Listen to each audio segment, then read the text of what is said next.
next. 12 News at 10 starts right now. Tonight, we continue to follow just a horrible story coming out of Phoenix. A family is reeling from tragedy after twin 3-year-old girls died after drowning in a backyard pool. Good evening, and thanks so much for joining us. For 12 News at 10, I'm Kariba Devine. I'm Mark Curtis. All of this happened at a home near 67th Avenue in Lower Buckeye. 12 News journalist Jonathan McCall has been there covering this story since we first got word of the drowning late this afternoon. Right now, he's live outside Phoenix Fire Station 59, the station where firefighters responded to this terrible call. And Jonathan, this is just such a tragedy. It really is, Mark. And speaking with Phoenix Fire, they say that this crew that responded to this tragedy is just devastated and heartbroken over this scene. It only took them 2 minutes to get to the house after getting that initial 911 call. They say when they got there, the dad of those twin girls performing CPR to try to revive them, but in the end, nothing would.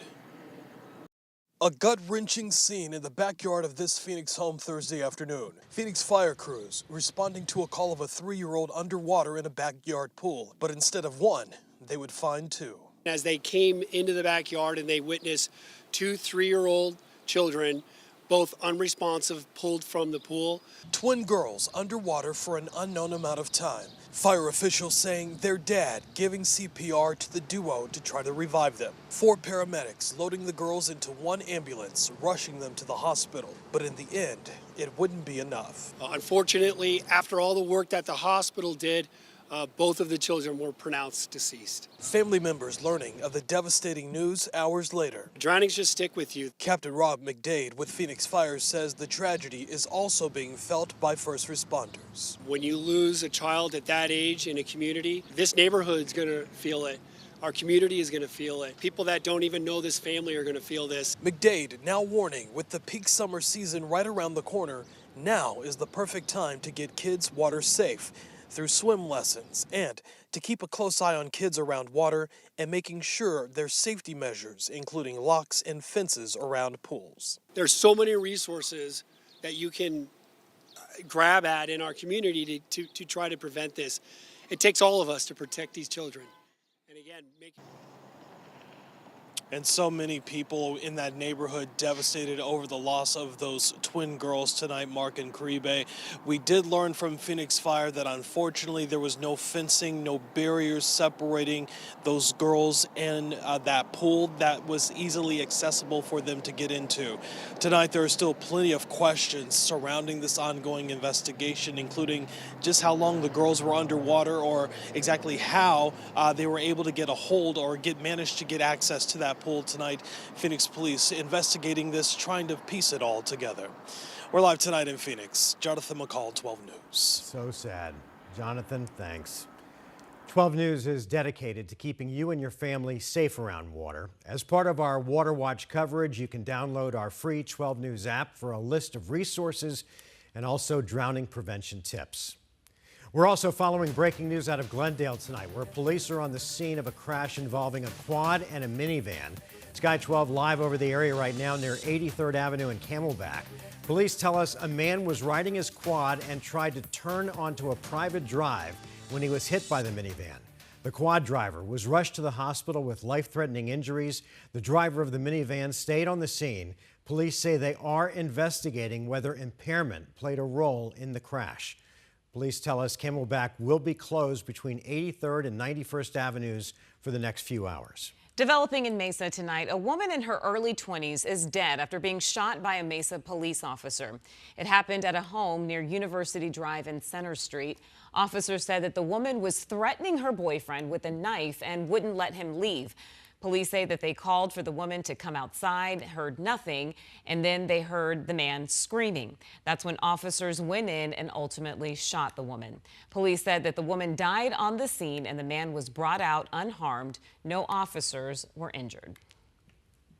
We're continuing our coverage of teen violence here on 12 News with new developments from the Gilbert Police Department. The Gilbert Goons has officially been classified as a criminal street gang. The East Valley group, made up primarily of teens and young adults, has been linked to numerous violent group assaults, and the Goons became the subject of an intense investigation following the death of 16-year-old Preston Lord back in October. Tonight, 12 News journalist Bianca Bono is explaining what this all means.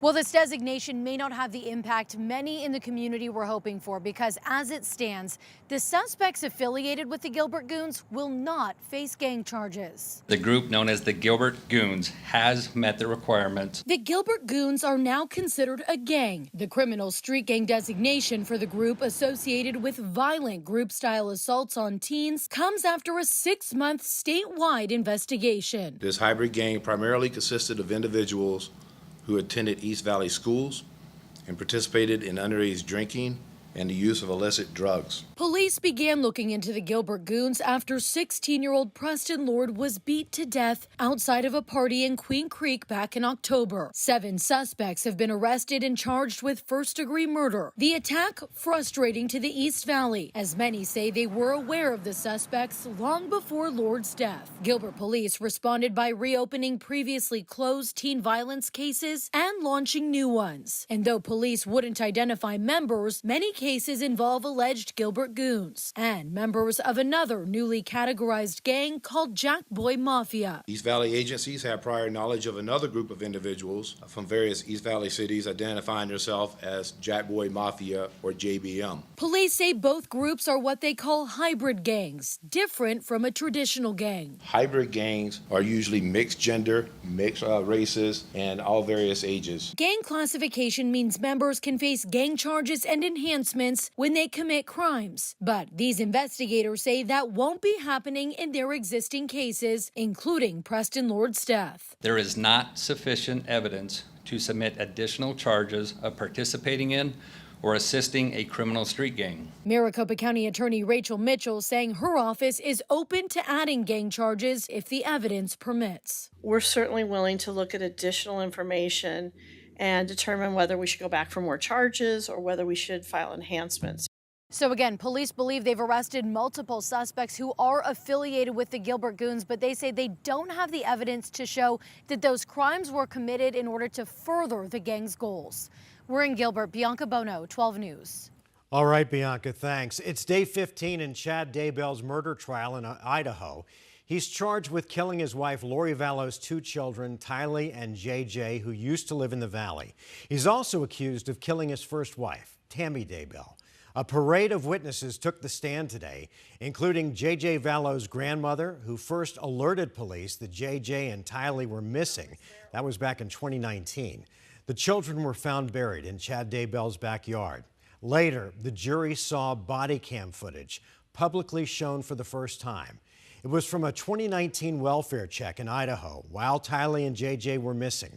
In it, Lori Vallow lies to police about JJ's whereabouts when they questioned her. So JJ would be where? He's in Arizona. Who's he with in Arizona? He's with one of my friends in Arizona. It's because a lot of stuff that was going on. If you want to know, it's a lot of stuff.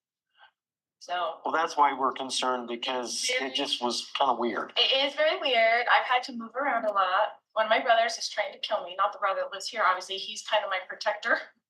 My other brother was in with my husband, who was trying to kill me for my $2 million life insurance policy. No. So a lot of stuff has gone on in this last year. It's been a horrible year for us. I've had to move around. Lori Vallow was convicted in this case last year and sentenced to life in prison in Idaho.